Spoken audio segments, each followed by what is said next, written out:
අම්මේ මම මැරුණේ නිකම්ම නෙවෙයි. එයා මාව මැරුවා. මියගිය තරුණියකගේ ආත්මය ඇවිත් තමන්ගෙම මිනී මැරුම ගැන හෙළි කළ ලෝකයේ එකම සහ අභිරහස්ම සිදුවීම.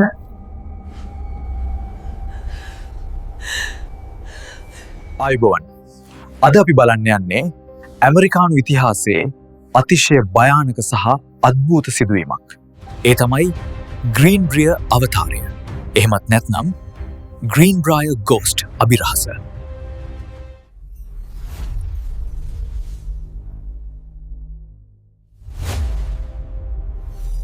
ඕන කියන්නේ මේ ගම්මානයේ හිටපු හරිම ලස්සන අහිංසක තරුණියක්.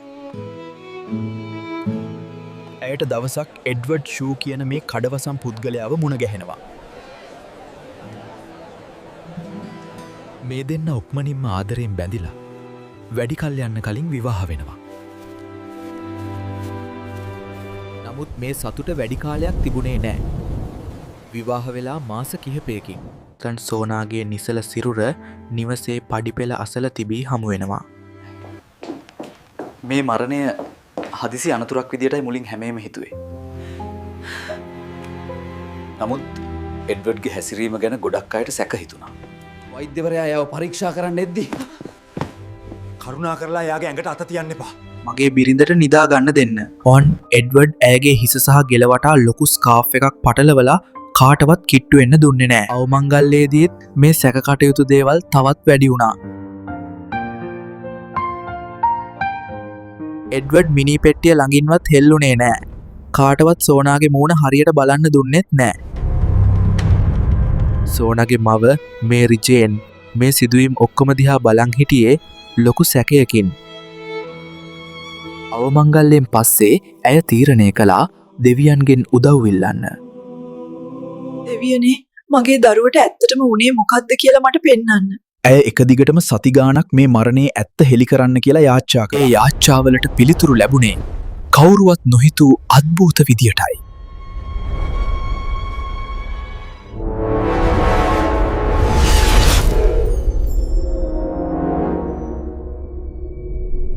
අම්මේ මම පඩිපෙළෙන් වැටිලා මැරුණේ නෑ. එයා මගේ බෙල්ල කැඩුවා. මට සාධාරණයක් කරලා දෙන්න. එඩ්වඩ් තමන්ගේ ගෙලමිරිකා මරා දැමූ බවත් බෙල්ල කඩා දැමූ බවත් ආත්මය හෙළි කළා. මේ දර්ශනය දින 4ක් පිටම මවට පෙනුණා.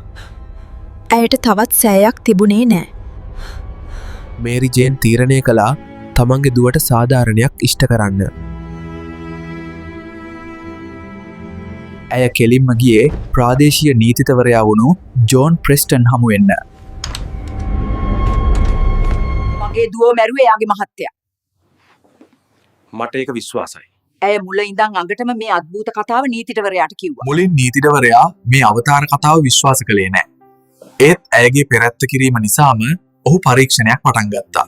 නීතිදවරයා මුලින්ම කතා කළේ මලසිරුර පරීක්ෂා කරපු වෛද්‍යවරයාට. එඩ්වඩ්ගේ තර්ජනාත්මක හැසිරීම නිසා තමන්ට හරියට පරීක්ෂණයක් කරන්න බැරිවුණු බව වෛද්‍යවරයා පිළිගත්තා. මේ කරුණු ඔස්සේ නීතිදවරයා වහාම මිනි පෙට්ටිය ගොඩගන්න අධිකරණ නියෝගයක් ලබා ගත්තා. මිනි පෙට්ටිය නැවත ගොඩගන්නා දිනය උදා වුණා. මේ ආරංචිය ගමපුරාම වේගෙන් පැතිරිලා ගියා. මුළු ගමම සුසාන භූමියට රැස් වෙලා හිටියේ ලොකු කුතුහලයකින්.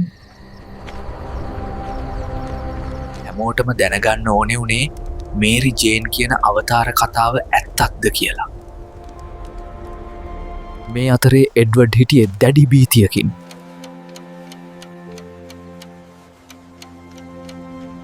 මේක මහ පාප කර්මයක්.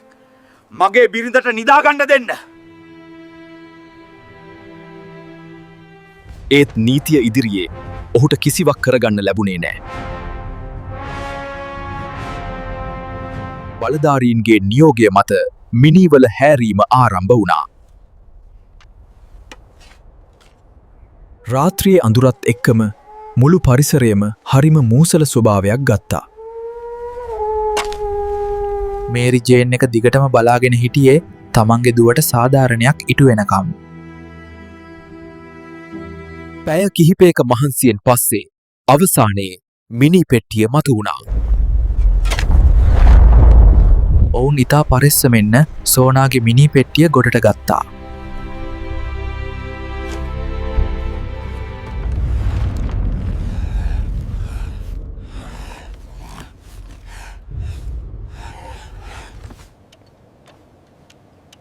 දෙවැනි පශ්චාත් මරණ පරීක්ෂණය සඳහා දින 3ක් ගත වුණා. වෛද්‍යවරුන් ඉතා සූක්ෂමව සිරුර පරීක්ෂා කළා. අවසානයේ ඔවුන් දුටු දෙයින් හැමෝම තුෂ්ණිම්භූත වුණා. සෝනගේ මවගේ යාච්ඡාවට සහ අවතාරයේ කතාවට පිළිතුරු ලැබී තිබුණා. හරියටම අවතාරයේ කිව්වා වගේම සෝනාගේ ගෙල බලහත්කාරයෙන් කඩා දමා තිබුණා. ඒ වගේම ඇගේ උගුරේ මිරිකූ ඇඟිලි පාරවල් පැහැදිලිව සටහන් වෙලා තිබුණා. වෛද්‍ය වාර්තාවෙන් තහවුරු වුණේ මෙය පැහැදිලියම මිනි මැරුමක් කියලයි. මේ වාර්තා ලැබුණු වහාම ක්‍රියාත්මක වුණු පොලිසිය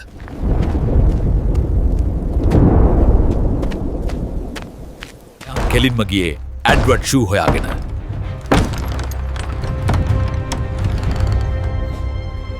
මාව අතහරිනවා. මම මුකුත් කළේ නෑ. ඔවුන් කිසිම සමාවක් නැතුව එඩ්වඩ්ව අත්අඩංගුවට ගත්තා. මේක බොරුවක්. මම මගේ බිරිඳට ආදරෙයි. එතැන් පටන් ඔහුට සිද්ධ වුණේ හිර කූඩුවේ ඉඳන් නඩු විභාගයට මුහුණ දෙන්නයි. මෙම ඓතිහාසික නඩු විභාගය ආරම්භ වුණා.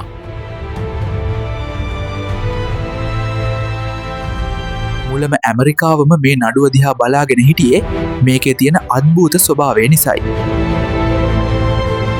උසාවියේ නිහැඳියාව ඇති කරමින් විනිසුරුවරයා නඩුව කැඳෙව්වා.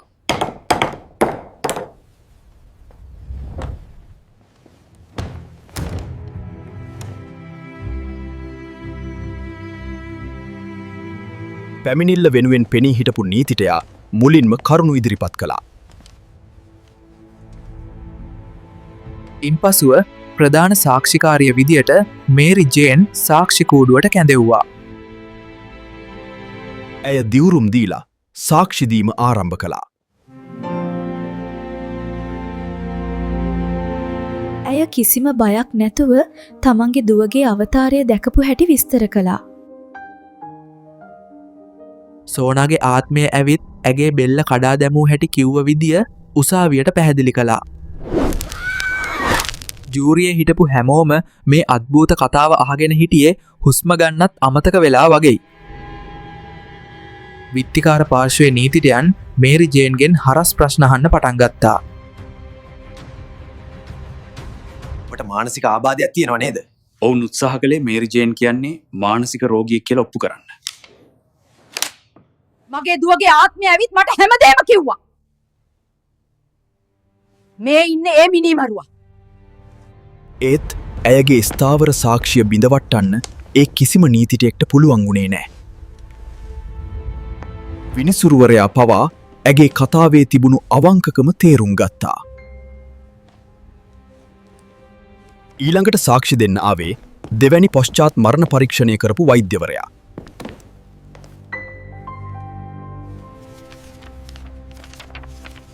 ඔහු තමන්ගේ වෛද්‍ය වාර්තා අධිකරණයට ඉදිරිපත් කළා. ඒ වාර්තා දැක්කම මුළු උසාවියම නිශ්ශබ්ද වුණා. වෛද්‍යවරයා තහවුරු කළා. සෝනගේ ගෙල බලහත්කාරයෙන් කඩා දමා ඇති බව. හරියටම අවතාරය කිව්වා වගේම හැමදේම සිද්ධ වෙලා තිබුණා. මේ වෛද්‍ය සාක්ෂියත් එක්ක එඩ්වර්ඩ්ට තමන්ගේ බොරුව තවත් හංගන්න බැරි වුණා. වෛද්‍ය වාර්තා සහ අවතාරයේ කතාව 100%ක්ම ගැලපෙන බව නීතිටයා පෙන්වා දුන්නා. මේරි ජේන්ට දැනුනේ ලොකු සහනයක්.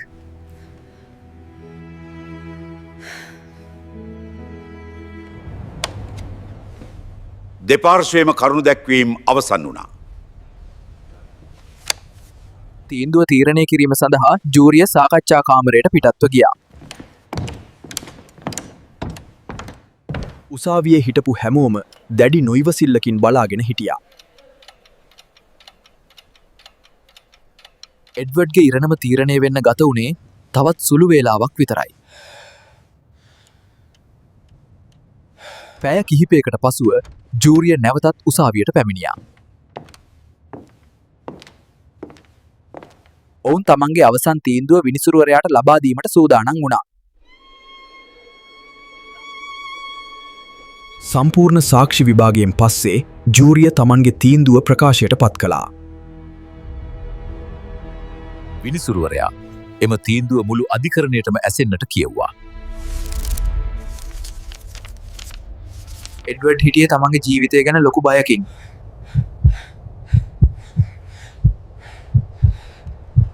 චූදිතයා වරදකරුයි.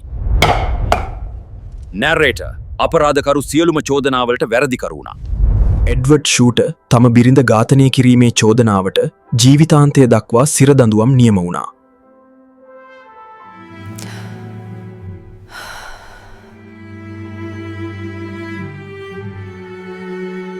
මුලම ඇමරිකාවම මේ තීන්දුව ගැන කතාබහ කරන්න පටන් ගත්තා.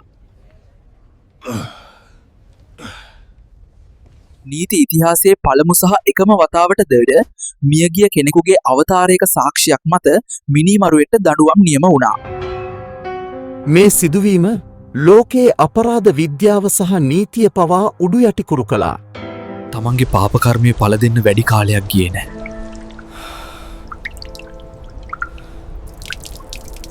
හිරගෙදරට ගිහින් වසර 3ක් යන්නත් කලින් එඩ්වඩ්ට දරුණු රෝගයක් ඇදුණා.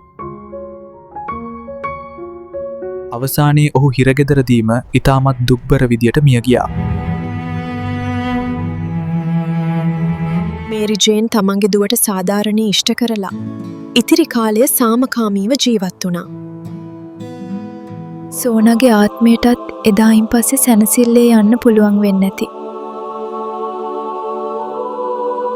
වර්තමානයේදීත් ග්‍රීන්බ්‍රියර් ගම්මානයේ මේ කතාව අමරණීය මතකයක් විදියට සටහන් වෙලා තියෙනවා.